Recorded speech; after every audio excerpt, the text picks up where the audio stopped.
एक दिन एक गरीब एक सरदार जी के पास अपनी जमीन बेचने गया। बोला, सरदार जी मेरी 2 एकड़ जमीन आप रख लो। सरदार जी ने पूछा कि इसकी कीमत क्या लगाओगे? गरीब बोला, 50,000 रुपए। सरदार जी थोड़ी देर सोचकर बोले, वही खेत जिसमें ट्यूबवेल लगा हुआ है? गरीब बोलता है, जी हाँ, आप मुझे 50,000 रुपए से कम भी दे दीजिए तो भी मैं जमीन आपको ही दे दूंगा। सरदार जी ने आंखें बंद की, 5 मिनट सोचकर बोले, नहीं, मैं उसकी कीमत 2 लाख रुपए दूंगा। गरीब बोला, पर मैं तो 50,000 मांग रहा हूँ, आप 2 लाख क्यों देना चाहते हैं? सरदार जी बोले, तुम जमीन क्यों बेच रहे हो?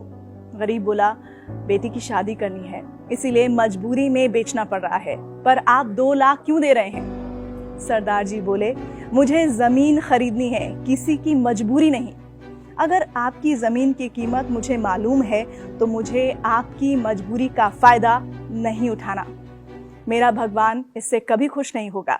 ऐसी जमीन या ऐसी कोई भी चीज जो किसी की मजबूरियों को देख के खरीदी जाती है, वो जिंदगी में कभी भी सुख नहीं देती। आने वाली पीढ़ियां मिट जाती हैं। सरदार जी ने कहा कि मेरे मित्र, तुम खुशी खुशी अपनी बेटी की शादी की तैयारियां करो। 50,000 की व्यवस्था हम गांव वाले मिलकर कर देंगे। तेरी जमीन भी तेरी ही रहेगी। गरीब हाथ जोड़कर आंसू भरे हुई आंखों के साथ दुआएं देता हुआ चला गया।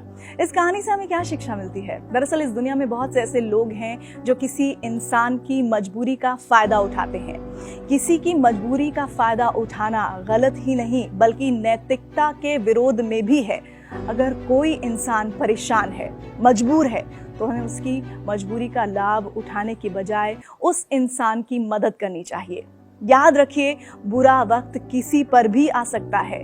अगर आप किसी की मजबूरी का फायदा उठा रहे हैं, हो सकता है कल को कोई आपकी भी मजबूरी का फायदा उठा सकता है। और देखिए, पूरा जो हिसाब किताब है आपके कर्मों का, वो होता तो यहीं पर ही है। आपको हमारी आज की कहानी कैसी लगी, जरूर बताइए।